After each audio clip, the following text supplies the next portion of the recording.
Yes. Hello, friends. Myself, Dr. R. R. Sharma, PhD in Yoga Science. आज भी मैं mother India, democracy, humanity के fourth part पर बोलूँगा,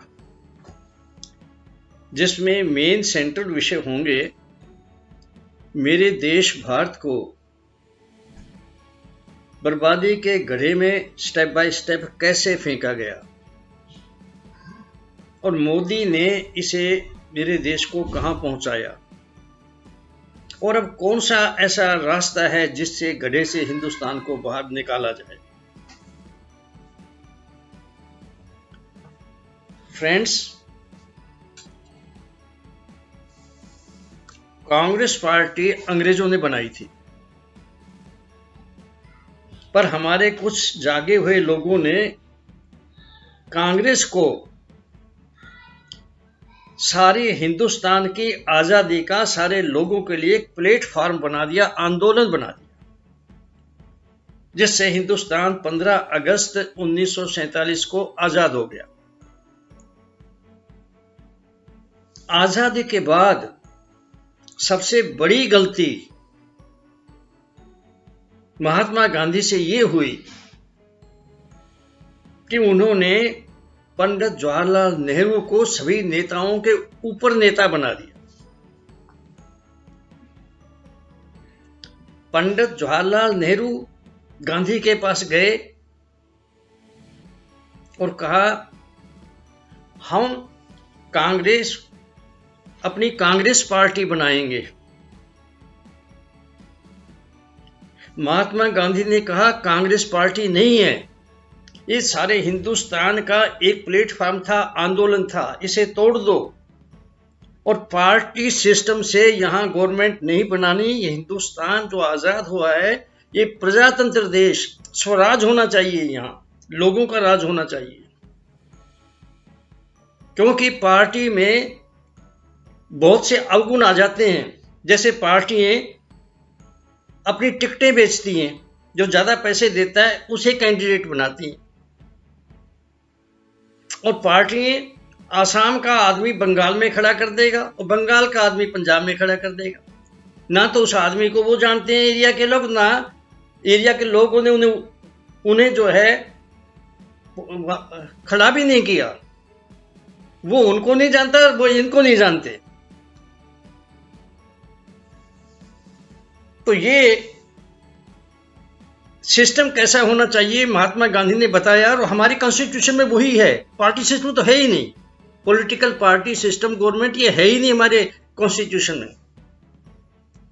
महात्मा गांधी ने बताया था कि भाई सभी मोहल्लों से, गांवों के सभी मोहल्लों से कैंडिडेट खड़े किए जाएंगे, पंचायत से लेके असेंबली और पार्लियामेंट तक, पर खड़े होंगे वहां मोहल्लों से। मोहल्ले वाले खड़े करेंगे, क्योंकि मोहल्ले वालों को पता है कौन अच्छा है कौन बुरा।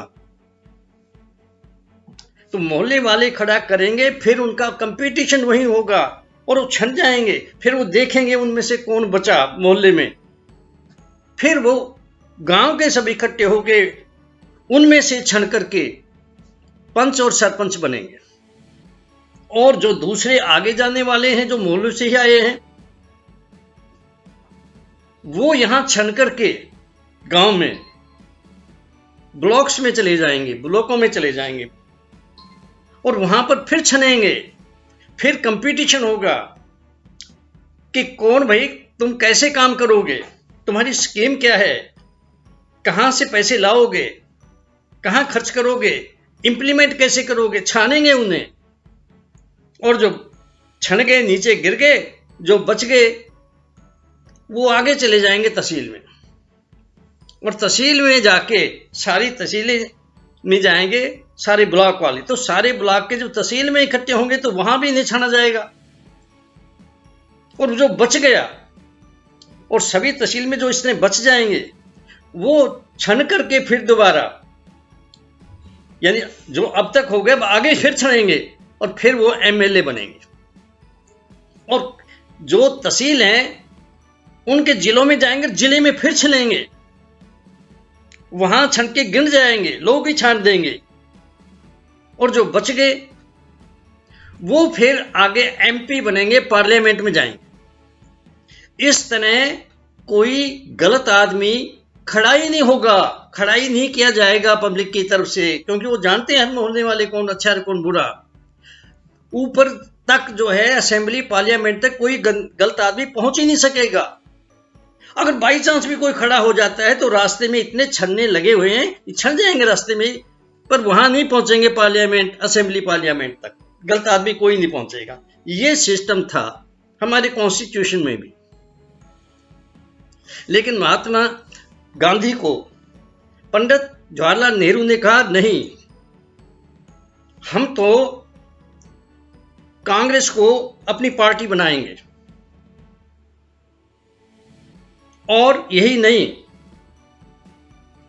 हम इसलिए बनाएंगे कांग्रेस को पार्टी के, लोग ये समझेंगे इन्होंने आजादी दिलाई है और हम सदा के लिए बैठे रहेंगे।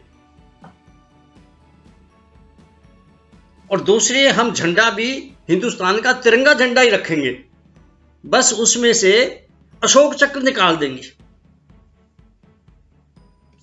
महात्मा गांधी की बात नहीं मानी गई, और उसी वक्त जल्दी के अंदर पंडित जवाहरलाल नेहरू ने इलेक्शन कमीशन बना दिया और अपने आदमी उसमें भेज दिए,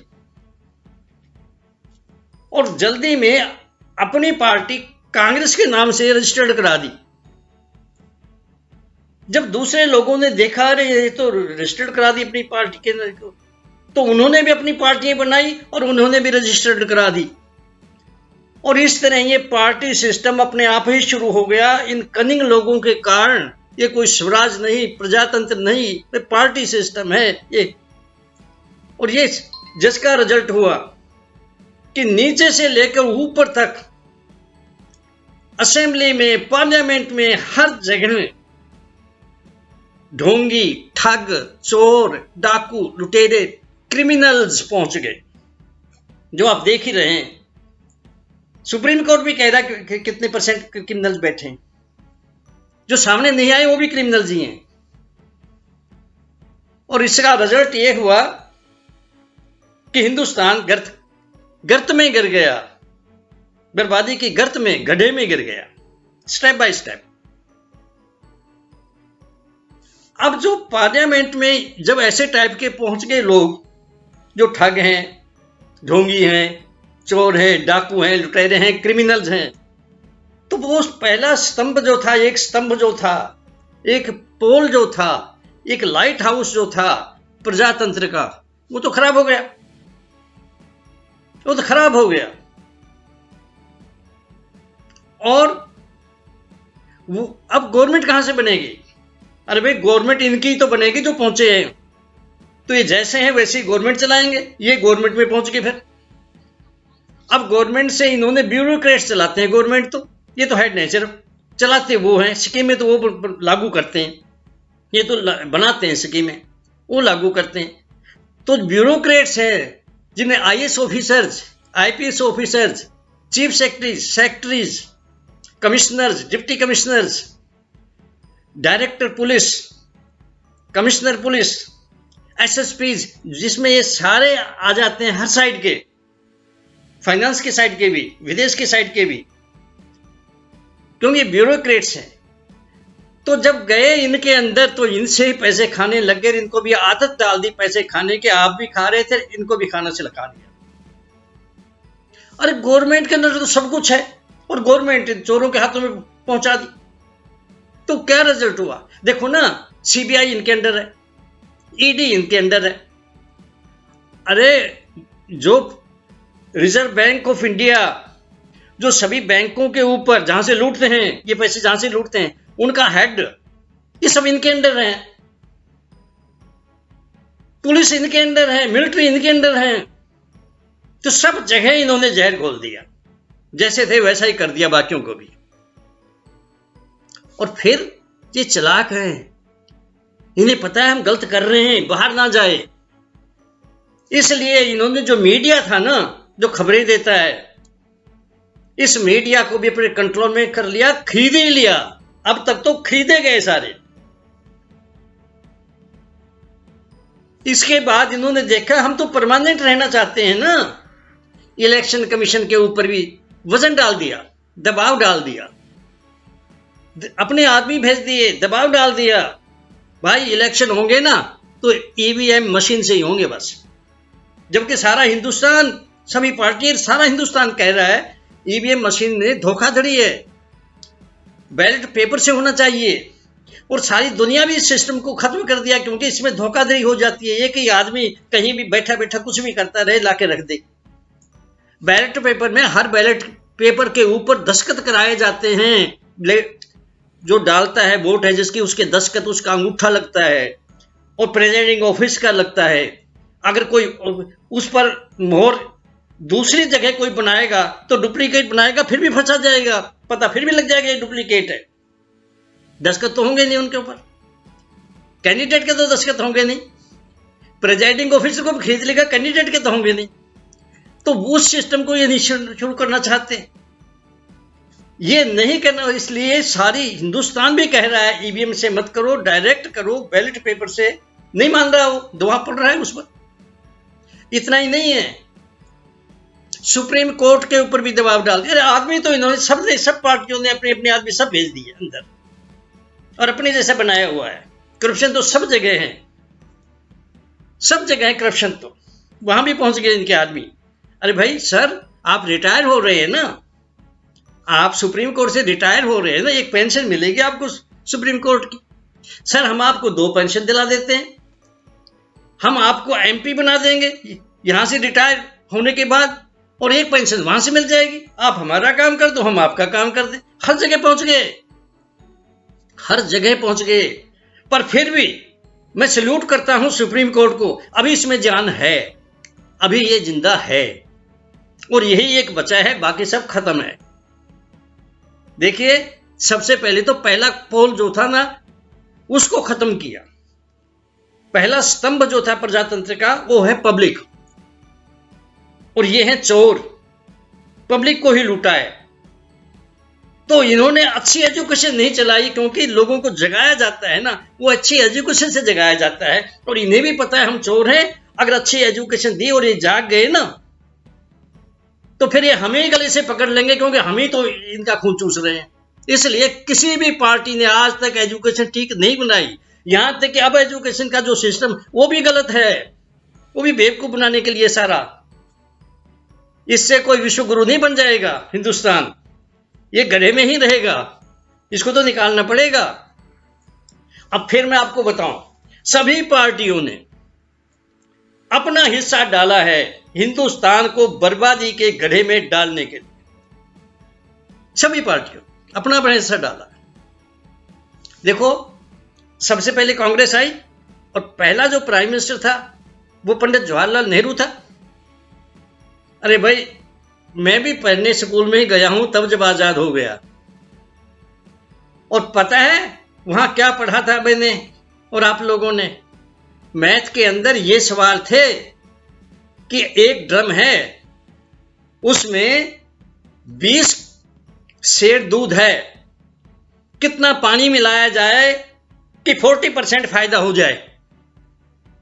अरे ये एजुकेशन थी शुरू की, ऐसी एजुकेशन शुरू कर दी, करप्शन की एजुकेशन शुरू कर दी, झूठ बोलने की, चोरी की शुरू कर दी, लूटने की कर दी शुरू। ऐसी एजुकेशन ने, ऐसी किताबों में ये चीजें लाई और कहां पहुंचा दिया अब तक।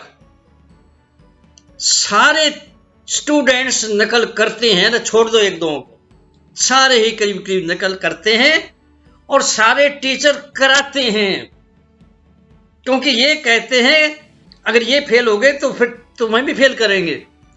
पर ये भूल गए, यही थे पॉलिटिशियंस, पैसे यूएनओ से लेने के लिए डायरेक्टर, सारे मिनिस्टर सारे पंजाब में दौड़ते थे कि किसी को फेल नहीं करना, किसी को फेल नहीं करना, अगली जमातों में चढ़ा देते थे। अब जो पहली जमात से फेल होता होता 8वीं से पहुंचा, वो 10वीं में कैसे पास होगा? बोर्ड का तो कोई भी आ जाए उसमें पास कैसे होगा? और फेल हो गया तो इनकी भी तनख्वाह बंद हो जाएगी। तो ये भी डर गए। तो सारे ही तो इस वक्त कर रहे हैं नकल, स्टूडेंट्स सारे ही टीचर अपने आप को बचाने के लिए करा रहे हैं नकल। और जिनकी ड्यूटी लगी होती है, जो पुलिस के फोर्स के आदमी होते हैं, उनकी ड्यूटी लगी होती है, वो भी पैसे लेके पर्चियां पकड़ा रहे हैं। यहां पहुंचा दिया हिंदुस्तान को, करैक्टर में यहां पहुंचा दिया। अब दूसरी चीज, 1960 में तब ये करप्शन ज्यादा हो गई थी, महंगाई तब से ज्यादा बढ़ने लग गई। तब किसी समझदार आदमी ने पंडित जवाहरलाल नेहरू से कहा, प्राइम मिनिस्टर साहब बहुत ज्यादा बढ़ रही है, भ्रष्टाचार बढ़ रहा है बहुत ज्यादा, पुल जो हैं बनने से पहले ही टूट रहे हैं, इनके जो काने हैं ना, लुक लगाकर काला करके सरियों की जगह लगाया जा रहा है। तो पता है प्राइम मिनिस्टर जो पहले थे, जो इंग्लैंड में पले थे, इंग्लैंड की तरह ही राज चला रहे थे, वो पंडित जवाहरलाल नेहरू ने क्या कहा? उसने कहा क्या हो गया, भ्रष्टाचार हो रहा है, पैसे खा रहे तो, अरे ये पैसे रहेंगे तो हिंदुस्तान में ही, देश में ही रहेंगे ना। उसने सोचा ही नहीं विदेशों के बैंकों में जमा करेंगे, ये सोचा ही नहीं। तो पंडित जवाहरलाल नेहरू ने तो पहुंचा दिया जहां पहुंचाना था। अब आगे उसके बाद एक अफवाह भी उड़ाई कि क्या होगा हिंदुस्तान का अगर नेहरू जी नहीं हुए, क्योंकि वो चाहते थे नाम दूसरा आ जाए जो वो चाहते थे, नहीं आया। और खुशकिस्मती थी कि लाल बहादुर शास्त्री जी बन गए प्राइम मिनिस्टर। वो जमीन से का बेटा था, धरती का बेटा था, जमीन से जुड़ा हुआ था, और वो कुछ करना भी चाहता था, वो कर भी देता, पर उसको रसिया के साथ संधि करके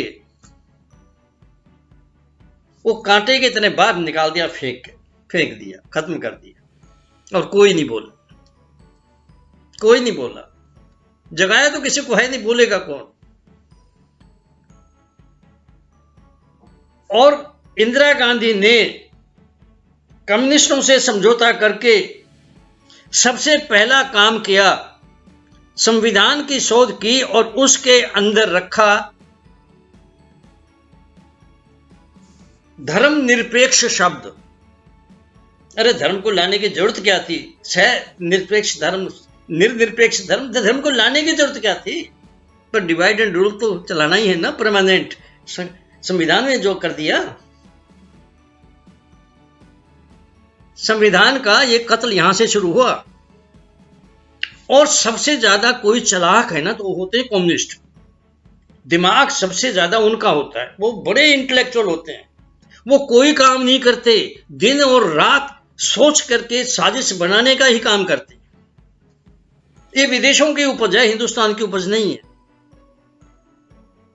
तो उनको पता था, उनको चालाक थे कि हिंदुस्तान को खत्म करना है, अपने हाथ में हरदम के लिए रखना है, इसकी संस्कृति को कभी भी ना आए, उसको खत्म कर दो, सभ्यता को खत्म कर दो, और उसके लिए इसकी एजुकेशन को खत्म करो, ताकि आगे से तो कोई आए ही ना, हिंदुस्तान की साइंस यहां आए ही ना, उस साइंस की तरफ भी कोई ना जाए, क्योंकि ये इंट्रोवर्ट से डरते हैं, ये एक्सट्रोवर्ट, ये अंदर की चीजों से डरते हैं, ये बाहर की चीज से। तो क्या हुआ, इन्होंने इंदिरा गांधी को कहा हमने खुली छूट दे दो, हम तुम्हारी सेवा, हम हेल्प कर रहे हैं, ये एजुकेशन तो हम संभालेंगे। उन्होंने वो संभाल लिया जो रग रग में खून पहुंचा रहा है, डिपार्टमेंट जहां तैयार होते हैं भविष्य, राष्ट्र निर्माता जहां तैयार होते हैं, और उसमें एजुकेशन को गलत मोड़ दे दिया। इंफॉर्मेशन दो, समझ ना आ जाए किसी को, समझ नहीं बढ़ानी, इंफॉर्मेशन देनी है बस, जबानी। और इस सिस्टम में यही नहीं, यूनिवर्सिटी ग्रांट कमीशन है, कॉलेजेस हैं, यूनिवर्सिटीज हैं, इनके अंदर ऊपर से नीचे तक फैल गए और अपने आदमियों को फैला दिया। अब मुझे बताओ और आप सोचो और खोजो, जवाहरलाल नेहरू यूनिवर्सिटी में टुकड़े टुकड़े गैंग कहां से आया? इसको खोज लेना, तुम्हें पता लग जाएगा। खोजोगे तो पहुंच जाओगे जहां से आया, खोजते दो। कुछ आप भी काम करो, सोचना शुरू कर दो। फिर इसके बाद खिचड़ी सरकार आई इंदिरा गांधी के बाद। और इन खिचड़ी सरकार में तो ये आपस में ही लड़ते रहे,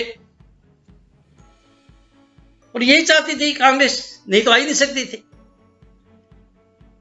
पर सबसे अच्छा आदमी एक आ गया, अटल बिहारी वाजपेयी।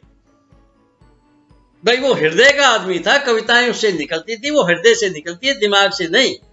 और हृदय कुर्बानी कर सकता है, दिमाग कभी नहीं करेगा। अभी तक कोई भी आदमी अटल बिहारी वाजपेयी जैसा ना आरएसएस में है और ना भारतीय जनता पार्टी में। ये उपज तो थी अटल बिहारी वाजपेयी आरएसएस की ही, पर ऐसी पर्सनालिटी थी कि आरएसएस भी कहता गलत करो तो नहीं मानता था, वो अपनी ज़मीर की सुनता था, ज़मीर की। अरे एक वोट से वो हारा, एक वोट से पार्लियामेंट में। करैक्टर को, मोरल को, हिंदुस्तान के मोरल को बचाने के लिए उसने रिजाइन कर दिया, इस्तीफा दे दिया। आज तो 20 से भी गवर्नमेंट टूट रही है तो भी नहीं करेंगे रिजाइन। मैं तो सैल्यूट करता हूं अटल बिहारी वाजपेयी को कि एक वैसा आया जिसे थोड़ा सा मौका मिला तो उसने कम से कम हिंदुस्तान का करैक्टर तो दिखा दिया। और भाई उसके बाद सोनिया गांधी आ गई। सोनिया गांधी ने सोचा, अरे अगर रसिया से समझौता करके, कम्युनिस्टों से, रसिया से समझौता करके इंदिरा गांधी आराम से कुर्सी पर बैठ सकती है तो मैं चाइना से कर लूं। और आपने देख भी लिया होगा, टीवी पे भी आता रहा, इसने समझौता कर लिया उससे। ये अंडरग्राउंड समझौते होते हैं, कोई ऐलान करके नहीं हुआ करते। हो गया, पर ये इसकी दाल नहीं गली तो इन्हें सोचा ना गले दाल, खानी तो हमने ही है ना। मोनी बाबा को बैठा दिया, मनमोहन सिंह को, कि बैठा रहे यहां पर, करते रहेंगे हम। पर इनसे भी वो चीज चल नहीं सकी, क्योंकि देश को ये कैसे उठाएंगे जो खाने वाले हैं। अरे मौका तो था ना, अन्ना का आंदोलन चला था भ्रष्टाचार के खिलाफ, ये कर सकते थे, करना चाहते तो। इस कुर्सी पर आके तो कोई भी नहीं करना चाहता, उन्हें तो पैसे खाने हैं, गए फिर ये भी। अरे इसके बाद ना तंग आ गई जनता हिंदुस्तान की, और हिंदुस्तान की जनता ने सोचा, अरे हमने तो सबको मौका दिया, कोई पार्टी भी काम नहीं कर रही, एक ही बची है, ये भारतीय जनता पार्टी, इसको ज्यादा बहुमत से भेजो ताकि काम कर सके। ये डिसाइड पहले ही कर लिया अपने आप ही भारत की जनता ने, कोई इन्होंने, मोदी ने नहीं, भारतीय जनता पार्टी ने नहीं कहा, आप ही कर लिया कि इनको मौका दे दो और बहुमत से भेजो ताकि वहां लड़ाई झगड़े ना हो, काम करें। भारतीय जनता पार्टी में सबसे ज्यादा शैतान, साजिशबाज, झूठ बोलने वाला अगर कोई है तो नरेंद्र मोदी है। अरे वो चीफ मिनिस्टर था गुजरात का, गुजरात में तो ये साजिश से पहले ही चल रही थी। वहीं बैठा था अंबानी, वहीं बैठा था अडानी। अंबानी, अडानी और मोदी पहले ही मिले हुए थे, बैठ के और साजिश बना ली। अंबानी अडानी कहते हैं, हम आपको जानते हैं अच्छी तरह, आप प्राइम मिनिस्टर बन जाओ, हम पानी की तरह इलेक्शन में पैसे बहा देंगे। प्राइम मिनिस्टर बन जाओ, हम खाएंगे, तुम्हें डिक्टेटर बनाएंगे, तुम डिक्टेटर बन जाना और हम खाते रहेंगे। ये चालाक आदमी गया हेडक्वार्टर आरएसएस के, डराने के लिए उनको डराया, उनको जाके कि पैसे वाले जो है ना अंबानी अडानी मेरे साथ है, पानी की तरह पैसा इलेक्शन में बहा देंगे, पर एक शर्त है, वो मुझे कैंडिडेट बना, मुझे मानो कैंडिडेट प्राइम मिनिस्टर का, तब पैसा खर्चेंगे और किसी और पर नहीं, और वो आपको भी पैसा देंगे। आरएसएस भी खुश हो गया, बगैर मांगे यहां तो पैसे पैसे मिल रहे हैं। फिर इलेक्शन में पब्लिक ने तो पहले ही जिता दिया था, सोच लिया था, जीत गया, चला गया, पार्लियामेंट में गया, इसकी पार्टी बैठी भारतीय जनता पार्टी, और इसको कहा कि ठीक है हमारी तरफ से प्राइम मिनिस्टर ये होगा, नरेंद्र मोदी। बस जब ये डिसाइड हो गया प्राइम मिनिस्टर शिप सोच रखनी है, तो सबसे पहले ये बताओ ना कहां गया, पता है कहां गया? ये बंबई गया। पता है किसके पास गया? अंबानी और अडानी के घर गया। और जो साजिशें हैं उस साजिश के मुताबिक अब काम करने थे। तो सबसे पहले वहां क्यों गया भाई? और अडानी ने अपने पर्सनल हवाई जहाज में उसे सौं उठाने के लिए, प्राइम मिनिस्टर दूसरे दिन सौं उठानी थी और पहले दिन मीटिंग हो रही थी, तो सौं उठाने के लिए अपने हवाई जहाज में उसे दिल्ली भेजा, जहां प्राइम मिनिस्टर की सौं उठा। मुझे बताओ ये वहां क्यों गया था? मुझे बताओ उन्होंने अपने हवाई जहाज में क्यों भेजा? फिर इसके बाद और सुन लो, अंबानी ने सोचा मैं पीछे रह गया, उसने 10 लाख का जो था एक सूट जो था वो नरेंद्र को दिया और इसने पहना। अरे भाई उसने क्यों दिया? अरे भाई इसने लिया और पहना क्यों? लिया ही क्यों और पहना भी क्यों? यही नहीं, जियो मोबाइल का की ओपनिंग सेरेमनी जब होनी थी बंबई में, स्पेशली गए प्राइम मिनिस्टर, बन चुके थे प्राइम मिनिस्टर, स्पेशली गए प्रमोट करने के लिए जियो को। जो अंबानी का मोबाइल था प्रमोट हो रहा था और बड़े बड़े पोस्टर इसी के लगे हुए थे वहां पर। एम्बेसडर था उस चीज का नरेंद्र मोदी, हमारा प्राइम मिनिस्टर, उनका नौकर। यही नहीं, फिर जब हॉस्पिटल अंबानी ने बनाया बंबई, तो फिर प्राइम मिनिस्टर स्पेशली वहां पर गए। और वो आपने देख भी लिया होगा टीवी के अंदर कई बार, अंबानी की मिसेज ने मोदी जो प्राइम मिनिस्टर था उसके कंधे पर हाथ रखा हुआ है और बातें कर रहे हैं, मैडम मैं प्राइम मिनिस्टर बन गया हूं, डिक्टेटर बनूंगा और तुम्हें सारा कुछ, सारा हिंदुस्तान थाली में रख के दे दूंगा, सारा हिंदुस्तान लूट लेना।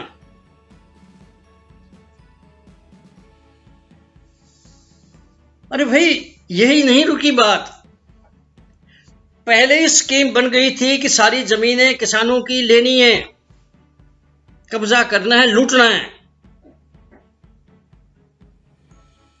और जब अब हुआ, अब वो क्लियर हो गई। अब अंबानी के जब पोता हुआ तो फिर प्राइम मिनिस्टर जी वहां पहुंच गए अपने अन्नदाता के पास, कहते हैं मैडम मेरा छोटा मालिक आया है ना, इसलिए मैं सैल्यूट करने आया हूं, और जो वादा हमारा था ना वो जमीनें हमने सारी ले लेनी है हिंदुस्तान में, पंजाब की नहीं सारे हिंदुस्तान की, उनका मैंने इंतजाम कर दिया है। वो किसान तो जिन्हें धरती के पुत्र कहते हैं सड़कों पर ठंड में बैठे मर जाएंगे ठंड में ही, और अगर बच गए तो वाटर कैनन से जो बौछारे होंगे उस ठंड में मर जाएंगे, फिर भी बच गए तो डियर गैस के गोलों से मर जाएंगे, फिर भी बच गए तो गोलियों से मर जाएंगे। ये पुलिस के वास्ते है, ये अब सारा आपका ही होगा। ये जो छोटा मालिक आ गया है ना, इसलिए मैं यहां से लूट करने के लिए और ये देने के लिए आया। अरे भाई इतने सबूत हैं इस साजिश के। ये अब डिक्टेटरशिप के सबूत मैं आपको बताऊं, क्योंकि वो जब तक नहीं बनेगा तब तक कभी भी काम खराब, इससे बनना डिक्टेटर है, डेमोक्रेसी तो खत्म हो गया। सबसे पहले जो कदम उठाया, अंबानी अडानी ने कहा मोदी, वो प्राइम मिनिस्टर थोड़ी कहते हैं, उनका तो नौकर है, मोदी हमने पानी की तरह पैसा बहाया तेरी इलेक्शन पर, तूने क्या दिया? कहता मैं सर आज ही अनाउंस कर देता हूं, रात को अनाउंस कर दिया कि नोटबंदी होगी, 1000 के नोट बंद। कहता काले धन को मैं खत्म करूंगा और सारा काला धन अंबानी अडानी का व्हाइट बना दिया, सफेद बना दिया, और कहा सर देख लो मैंने सारा दिला दिया ना, एक बार में सारा धन तुम्हें दिला दिया जितना आपने मेरे पर लगाया। और दूसरा बात, मैंने 2000 का नोट चला दिया है, तुम दुगने नोट अब इकट्ठा करो, काला धन दुगना इकट्ठा करो, क्योंकि आगे भी हमें जरूरत पड़ेगी, आप भी खाओ और हम भी खाएंगे। ये पहला कदम था। रिजल्ट तो तुम्हें पता ही है सारा। और दूसरा इन्होंने कहा अकाउंट जो है सारे खोल दो, जगह जगह इनके कर्मचारी जो हैं बैंकों के गए गांव गांव में, घर घर में, और सबका खुलवा दिया। और खुशी में सबने नहीं थे पैसे तो भी इधर से लेके अकाउंट में जमा करा दिए। और इसने क्या किया, जेटली के टाइम में इसने ऐसा बिल बनवाया, ऐसा एक्ट जो कानून बन गया कि हिंदुस्तान के किसी भी बैंक में या बाहर के बैंक में किसी भी हिंदुस्तानी का जो पैसा जमा है वो गवर्नमेंट का है। ये पास हो गया था, पार्लियामेंट में पास हो चुके हैं। ये साजिश में जल्दी से पता ही नहीं लगता लोगों को। तो ये कहा कि सिर्फ गारंटी है 1 लाख की, यानी कि 300 करोड़ भी कोई जमा करेगा 1 लाख ही मिलेगा, 30 करोड़ करेगा तो भी, 20 लाख करेगा तो भी 1 लाख ही मिलेगा, 2 लाख करेगा तो भी 1 लाख ही। 1 लाख और उसके नीचे तो इसलिए छोड़े कि ये गरीब जो है ना सड़कों पर आ गए तो हम मर जाएंगे और काम खराब हो जाएगा। काम खराब नहीं करना लूटने का। सबसे ज्यादा लूट, मैं तीसरी बात फिर बता रहा हूं, मैं स्टेप बता रहा हूं ये डिक्टेटरशिप की कैसे जा रहे हैं। सबसे बड़ी लूट अगर होती है तो बैंकों से होती है, क्योंकि बैंकों में पैसा अडानी अंबानी का नहीं, प्राइम मिनिस्टर का नहीं, इन पॉलिटिशियंस का नहीं, आम जनता का, सारी जनता का, सारे नागरिकों के टैक्सों का है। यहां होती है। तो इसने सोचा हमने लूटना है, पैसे तो यहां होते हैं। और इनको कंट्रोल करता है रिजर्व बैंक ऑफ इंडिया, और वो गवर्नमेंट के अंदर ही है। तो इसने सबसे पहले गवर्नर ही बदला, जो इसकी बात नहीं मान रहा था, गलत। अपना आदमी बैठा दो और लूटते रहो। लूटते, मैं बताऊंगा कैसे लूटते हैं 1-2 दिन में। तो वो लूटने का इंतजाम सारा कर दिया कि इनके जरिए हम माफ भी कर दिया करेंगे, लोन भी यहीं से दिला देंगे, खाओ जितना खाया जाता है। फिर इन्होंने ये सोचा भाई हम तो सारे काम गलत कर रहे हैं, पता तो इन्हें भी ये गलत कर रहे हैं, पर जो डिक्टेटर बनता है ना उसे पता है कि वो अपनी मौत तक तो पहुंचेगा और सारा कुछ इकट्ठा करता चला जाएगा।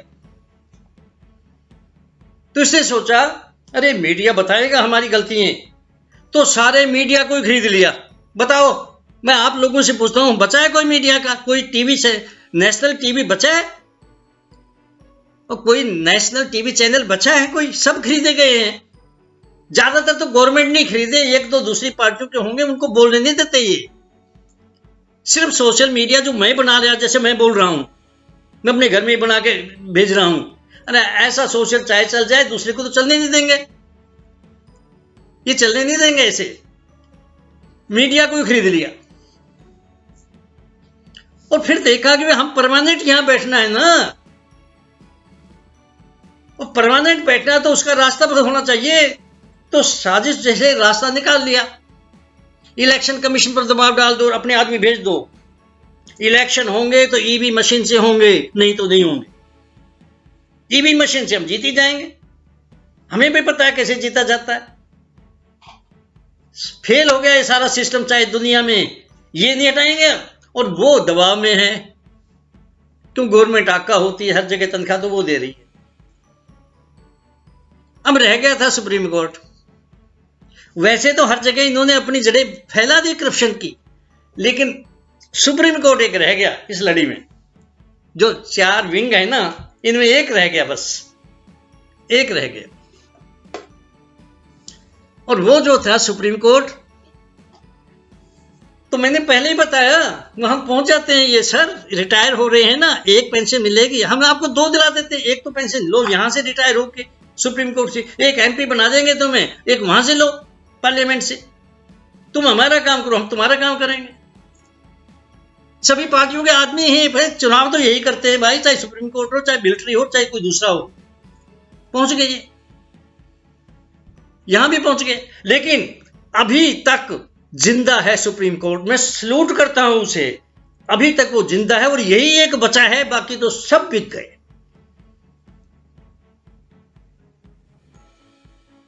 अब देखो साजिश और डिक्टेटरशिप, इससे ज्यादा क्या होगी? ये 3 कानून जो बनाए हैं, किसानों के। किसानों ने नहीं कहा था बनाओ, किसी किसान से बात नहीं हुई, किसी किसान की जत्थेबंदी से बात नहीं हुई, बस वो साजिश बनी थी। याद रखना, साजिश जो बनती है लूटने की हिंदुस्तान में,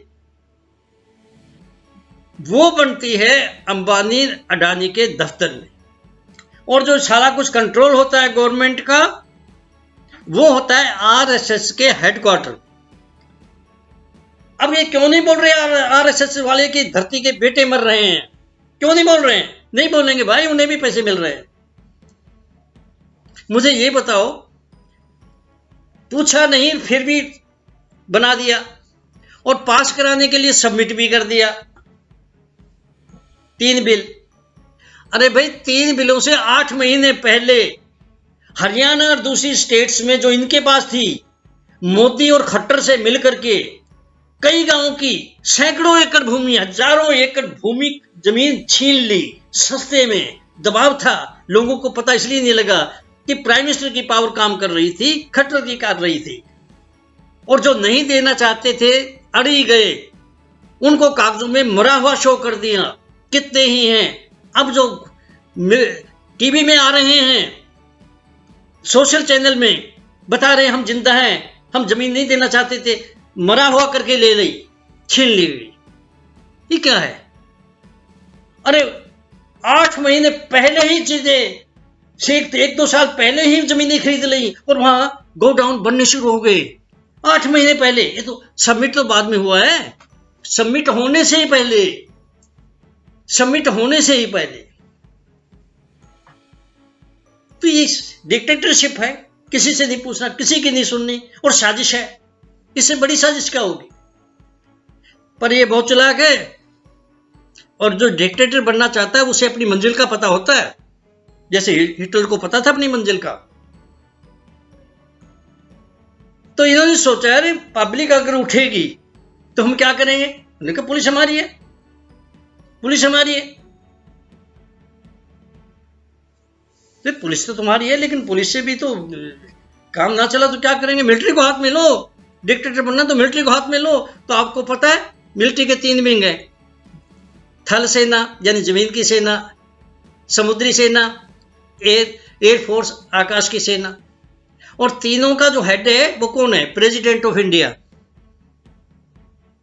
इसने बीच में एक और ही रास्ता शॉर्टकट निकाल लिया शैतानी का, अपने एक आदमी को तीनों का हेड बना दिया, ताकि उससे पूछने की जरूरत क्या है, इससे करा लिया करेंगे जो काम कराना है। ये सारी मिलिट्री हाथ में आ गई, और ऐसे बैकग्राउंड बनाते हैं कि इसलिए बनाया है कि पाकिस्तान ना हमला कर दे। अरे छोटा सा पाकिस्तान है, पंजाब से आधा है, वो हमला करेगा। चाइना ना हमला कर दे, हमला तो इनमें से कोई भी नहीं करेगा, तू भी नहीं करेगा, सिर्फ पैसे खाने के लिए, लोगों को डराने के लिए। जैसे कटोरा पकड़ा दिया हिंदुस्तान को के नाम से डरा डरा के पाकिस्तान के हुक्मरान ने, वैसे तू भी कटोरा पकड़ाएगा अब हिंदुस्तान का, हिंदुस्तानियों के हाथ में। लड़ाई तो तू नहीं करेगा, हाँ उसके नाम पर पैसे तो खा सकता है, हथियार तो खरीद सकता है, उनकी आतिशबाजी तो दिखा सकता है दिवाली की तरह। यही हो रहा है। पर मैं एक बात कहता हूं कि ये सोच लेना कि पुलिस है, हमारी सिक्योरिटी देखो Z+ सिक्योरिटी है, मिलिट्री हमारे हाथ में, हमें बचा लेगी। तो मैं सोचता हूं इंदिरा गांधी जो है, अरे सारा हिंदुस्तान उसका था, सारी फोर्स उसके पास थी, उसको क्यों नहीं बचा लिया? तुम्हें यह सोचना पड़ेगा कि अगर तुमने किसी के बेटे के बाप को मार दिया ना गलत तरीके से, तो बेटा क्या सोच रहा होगा? मैं नरेंद्र मोदी से पूछता हूं, तेरे बाप को गलत मार गया कोई, कत्ल करे, तू क्या सोचेगा? तू क्या सोचेगा? और सिक्योरिटी पुलिस की लेगा तो पहले तो पुलिस डरेगी अंदर से कि नौकरी ना चली जाए, ओबे करेगी, क्योंकि डिसिप्लिन फोर्स है ये। तुमने पहले ही इनके ऊपर एक ठप्पा लगा दिया, डिसिप्लिन दो, गलत कहेंगे तो भी करोगे। लेकिन जमीर तो डिसिप्लिन से भी ऊपर है, दिमाग से भी ऊपर है, मन से भी ऊपर है, अहंकार से भी ऊपर है। एक दिन ये फिर कहना शुरू कर देंगे, पहले तो लाठी पड़वाएगा तुम इनसे, गोलियां चलवाएगा, फिर कह देंगे सर हम डिसिप्लिन फोर्स हैं, हमने डिसिप्लिन नेशन में देश में बनाना है, हम अपने ही माँ बाप भाई बहन बेटे चाचे ताए दोस्तों को मारने के लिए नहीं है। फिर क्या करेगा? फोर्स भी कंट्रोल नहीं कर सकेगी पुलिस की। क्या, अरे मिलिट्री है ना तुम्हारे पास, फिर तो मिलिट्री को बुलाएगा, क्योंकि डिक्टेटर लास्ट तक यहीं पहुंचते हैं, मिलिट्री को बुलाएगा। और पता है मिलिट्री ने क्या कहना सबसे पहले आते ही? सर हम देश को बचाने के लिए हैं, हमारा पर्पज है देश पर कोई बाहर का दुश्मन देश हमला करे हम उसे बचाएं, हम अपने माँ बाप भाई बहन चाचे ताए दोस्त इनको मारने के लिए नहीं है। बता आप तुम्हें कौन बचाएगा? बताना कौन बचाएगा? हिटलर ये क्यों मरते हैं फिर सुसाइड करके? बचाने वाला तो परमात्मा भी खत्म हो जाता है इनके लिए। उस रास्ते पर क्यों चल रहे हो? अब मैं सीधी बात करना चाहता हूं पब्लिक से, भाई दो चीजों से बचना, दो तरह के आदमियों से बचना। अब तुम बचना सीखो और जाग जाओ और बचना सीखो। पहले जो आईआईटी में पढ़ के आ रहे हैं ना और पॉलिटिक्स में आ रहे हैं, जैसे केजरीवाल, अरे ऐसे आदमियों को नेता मत बना लेना अपना, नहीं तो तुम्हें बेच भी देंगे और तुम्हें पता भी नहीं लगेगा। तुम्हें बेच भी देंगे, तुम्हें पता भी नहीं लगेगा।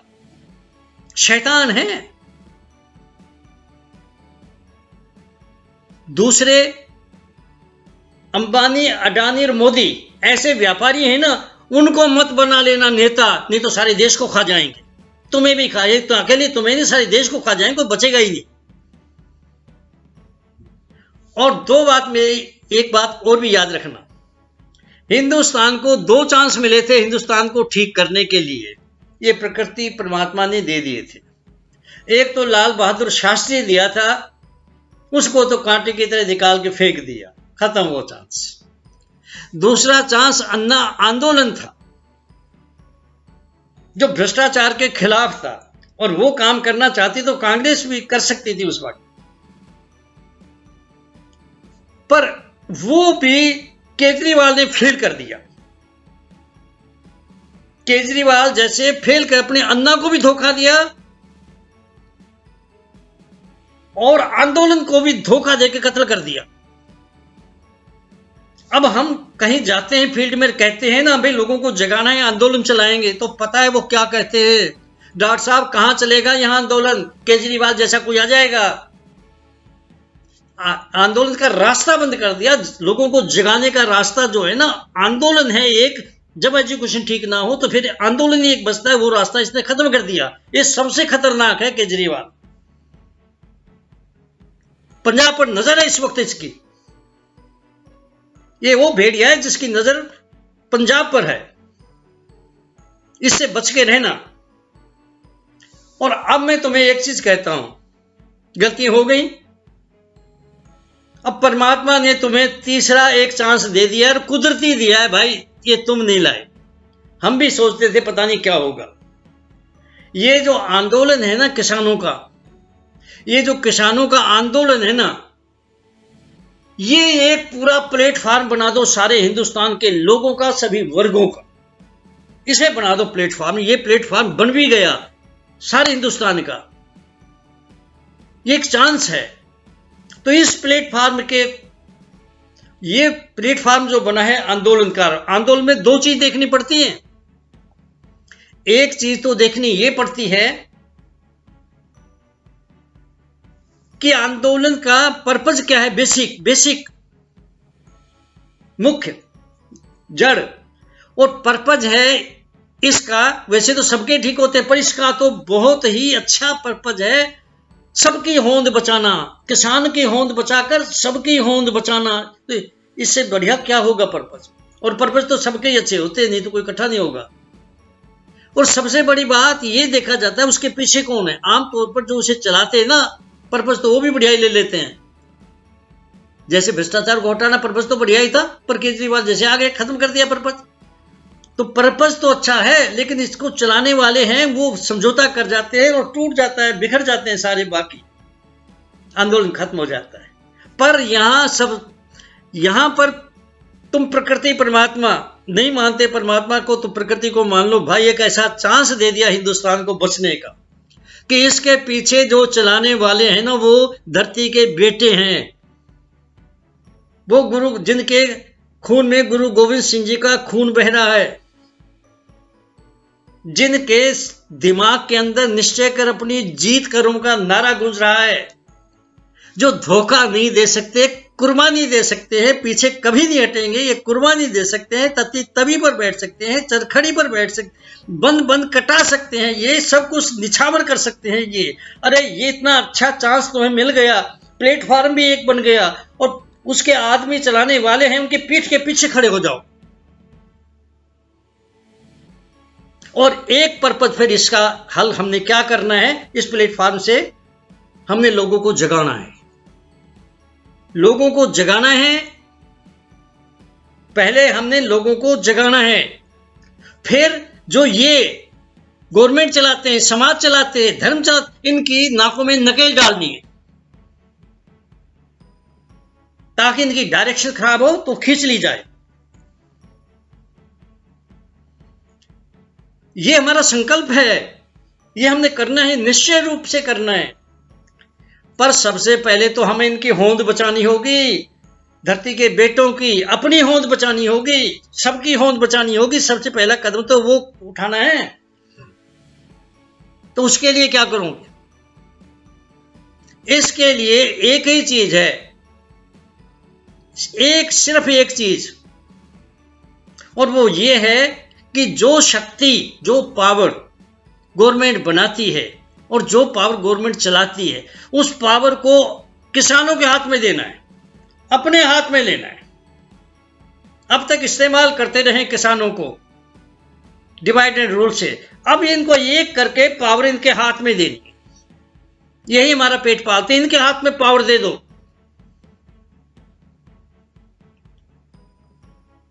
और ये पावर कहां होती है भाई? अरे भाई ये पावर होती है वोट में। ये प्रजातंत्र देश है, ये पावर होती है वोट में।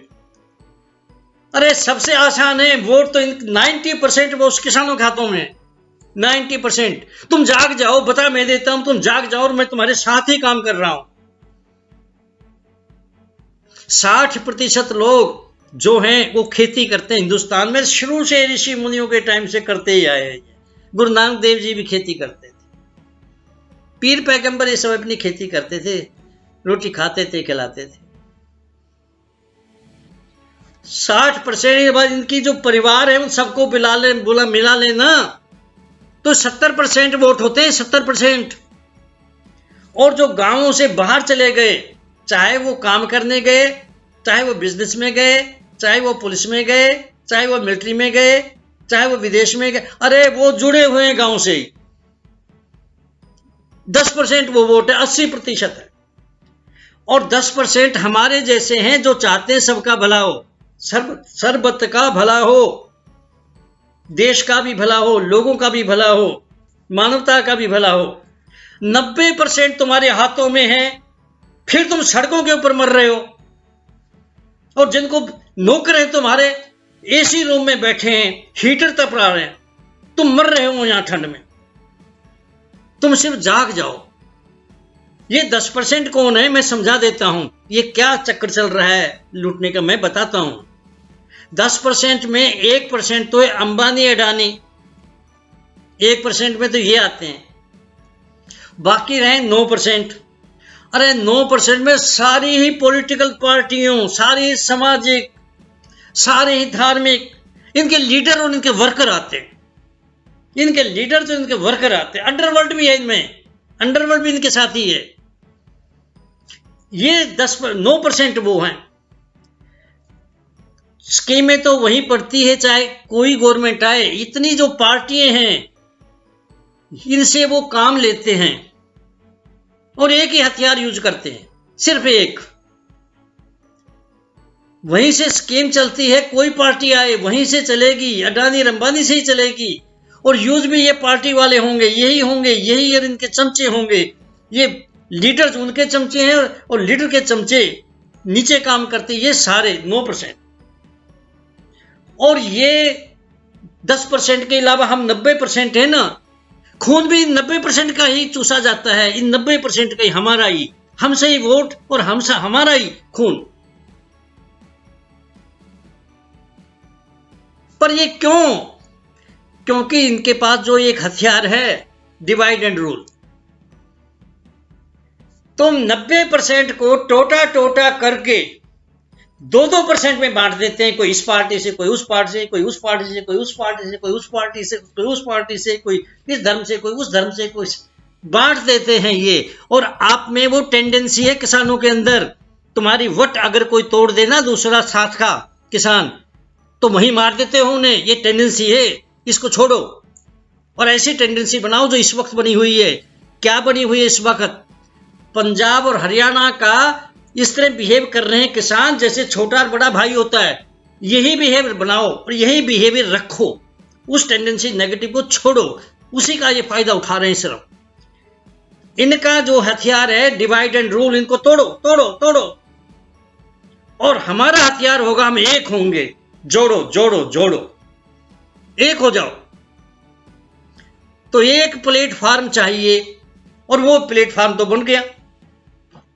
ये जो प्लेटफार्म किसानों का आंदोलन का है, अरे किसानों का ही नहीं, इसमें गरीबों को ले लो, सबको ले, मजदूरों को ले लो, टीचर्स को ले लो, आंगनबाड़ी को ले लो, बैंक में काम करने वाले कर्मचारी, रेलवे में काम करने वाले दूसरे कर्मचारी, अरे हर साइड के आदमी, जो छोटे बिजनेसमैन है उनको भी ले लो, सबको ले लो। एक प्लेटफार्म बना लो, देखो सब कुछ ठीक हो जाएगा। हिंदुस्तान बाहर निकलाएगा इस गड्ढे से, और इनको हाथ उठाने की जरूरत ही नहीं, ये तो अपने आप मर जाएंगे, इनकी सांस बंद हो जाएगी, सब मर जाएंगे, तुम्हें मारने की जरूरत नहीं है। तुम इकट्ठे हो जाओ और सदा के लिए हो जाओ। ये प्लेटफार्म, यहां आपकी बातें भी मान लेना और तो भी चले जाओ, तो प्लेटफार्म खत्म नहीं करना, इसको बनाए रखना, लिंक भी बनाए रखना, एक्टिव रखना इसको। एक प्लेटफार्म और सदा एक्टिव, और वो जागता रहे। याद रखना, 3 गुण होने चाहिए इस प्लेटफार्म में। एक हो प्लेटफार्म, चलता रहे सदा के लिए, और वो जागता रहे। इनमें जागता रहे ना, ये सबसे ज्यादा इंपॉर्टेंट है। जागेगा कैसे? ये जागेगा कैसे? देखिए, जागने का एक तो सबसे अच्छा तरीका, बढ़िया सभी के लिए, सभी देशों के लिए, वो है एजुकेशन। ठीक है, एजुकेशन दी जाए ना तो सब जाग जाते हैं। जब बच्चे से जागना शुरू होते हैं, जगह जगह फैलते हैं, सब जाग जाते हैं। वो तो ये करेंगे नहीं, क्योंकि तो लुटेरे हैं। अरे अगर जनता को जगा दिया, जो कि पहला और सबसे बड़ा पिलर है, जो राजा है इन नौकरों को भेजता है, उसको पहले ही अंधा बनाया हुआ है कि इनकी आंखें मत खोलो, आंखें खुल गई तो हमें ही पकड़ेंगे, हम नहीं लुटा इन्हें। तो ये तो एजुकेशन तो देंगे नहीं, ये तो कभी भी कोई भी पार्टी नहीं देगी। और दूसरी बात ये भी याद रखो, खुराक ऊपर से नहीं नीचे से चलती है। एक पौधा भी है ना, वृक्ष भी है, वो जड़ से उसको खुराक मिला करती है, जड़ से। वो जड़ ये पब्लिक है, जड़ वो नहीं है। जड़ में पानी डालो, इन किसानों में पानी डालो, ये जड़ है, इनको पावर पहुंचा दो। तो वो तो फेल है हमारा ऊपर का तरीका कि एजुकेशन देंगे ये और हमारी आंखें खोल लेंगे, वो तो खत्म। तो फिर दूसरा रास्ता होता है आंदोलन, जैसे किसानों का आंदोलन है कि आंदोलन से लोगों को इकट्ठा करो, जगाओ। अरे भाई, ये आंदोलन भी थोड़ी देर जगाता है, इसमें केजरीवाल जैसे आ जाते हैं। अगर जागता हो कोई फिर तो नहीं आते, ना जागा हो तो केजरीवाल ही इसको तोड़ के चले जाएंगे, अपनी चीकड़ में जाके फंस जाएंगे, कहेंगे हम तो राज करेंगे। तो ये इस आंदोलन को सदा के लिए जगाना है। अब ये कैसे जागेगा भाई? 5 क्वालिटी के इसमें आदमी क्रिएटेड हों, ये क्रिएट हो रहे हों इसी आंदोलन में, इसी प्लेटफॉर्म पर। 5 तरह के क्वालिटी के वो जागने वाले होते हैं। वो कौन सी क्वालिटी है? सेल्फ ऑनेस्ट हो, अपने आप में ईमानदार हो, क्योंकि जो अपने आप में ईमानदार होता है ना, वही दूसरे के साथ ईमानदार रह सकता है, जबानी कहने से नहीं। दूसरा, सोशियो मोरल एटीट्यूड्स हो, यानी सर्वत के भले पर चले, कहे नहीं चले। और तीसरा है वो शरीफ हो, पर जागा हुआ हो, पर स्ट्रांग हो। कमजोर को तो जीने ही नहीं देगा कोई। और चौथा है डिसिप्लिन, रेगुलेटरी और पंक्चुअलिटी को अपनी रोजाना की जिंदगी में चलाए, क्योंकि प्रकृति के इसी नियम में सृष्टि होती है, विकास होता है, और कोई रास्ता नहीं है। और पांचवा है यूनिवर्सल मॉरल कंडक्ट्स, जो प्रकृति के हैं, प्रकृति माँ है, सबसे बड़ी माँ।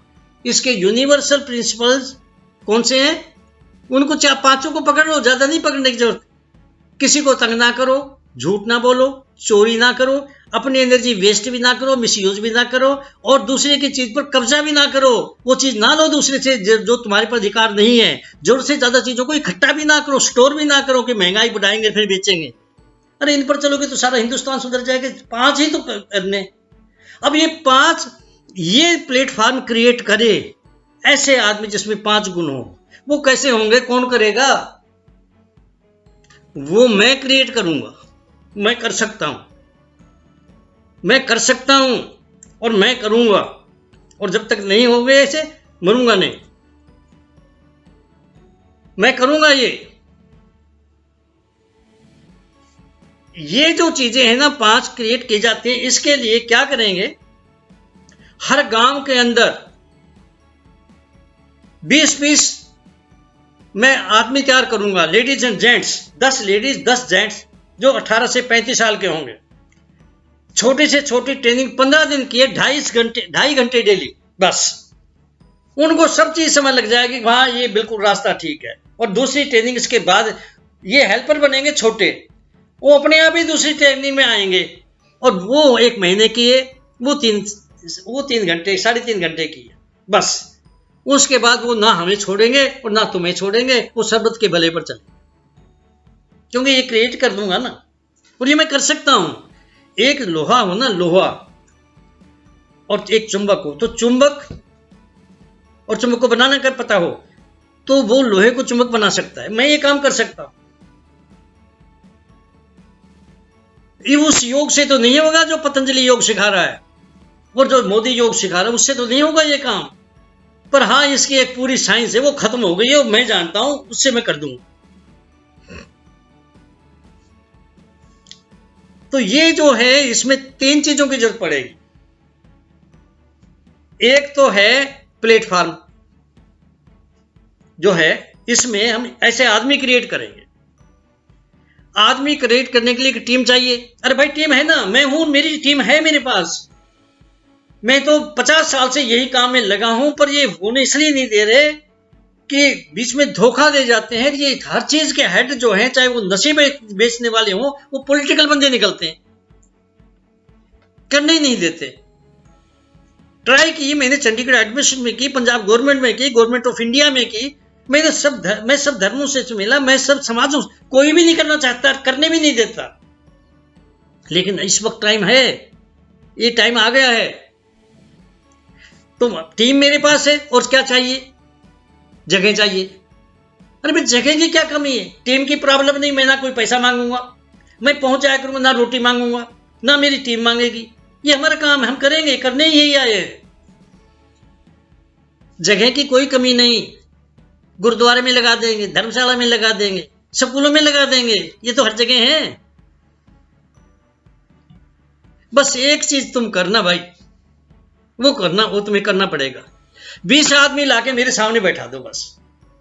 10 लेडीज 10 जेंट्स हो, 18 से 35 साल के हो, उनको बदलना जेड़ा है अंदर, ये चेंजेस लानी, ये मेरा काम, ये मैं कर दूंगा, निकालता रहूंगा ऐसे में। और सारे गांवों में निकालूंगा, हर गांव में 20, हर कस्बे में 40, और हर शहर में 100, और सारे गांवों को जोड़ूंगा, ब्लॉक्स को जोड़ूंगा, सारे ब्लॉक्स में, तहसीलों को जोड़ूंगा, डिस्ट्रिक्ट को जोड़ूंगा, स्टेट। पहले मैं पंजाब में काम करूंगा, फिर मैं दूसरी स्टेट में जाऊं। और ये काम हो सकता है, डिटेल में मैं बताऊंगा ये कैसे होगा, मैं बताऊंगा ये कैसे होगा। अब तो इतना ही है कि हमारा संकल्प है कि ये जो प्लेटफॉर्म है, इसको सदा वास्ते बनाए रखना है, और जगाने का एक प्लेटफॉर्म ही, इसे ही प्लेटफॉर्म बनाना है। ये संकल्प है, और इस संकल्प का हमने निश्चय किया हुआ है तो आप भी मेरे साथ निश्चय करो, अब लोकतंत्र की जंग में लोग जगाए जाएंगे, अब मैदाने जंग में अर्जुन बनाए जाएंगे। अब कलंकी भ्रष्टाचार को जड़ से हटाया जाएगा, वहमों भरमों जात पात को जड़ से उखाड़ा जाएगा। अब जहरीली फुल्का प्रश्नी को जड़ से उखाड़ा जाएगा, धुंध और पाखंड का पर्दा हटाया जाएगा। अब खोल तीसरा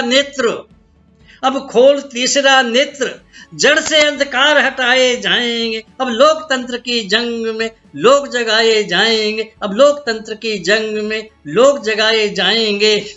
फ्रेंड्स, भारत माता की जय हो, प्रजातंत्र की जय हो, मानवता की, इंसानियत की जय हो।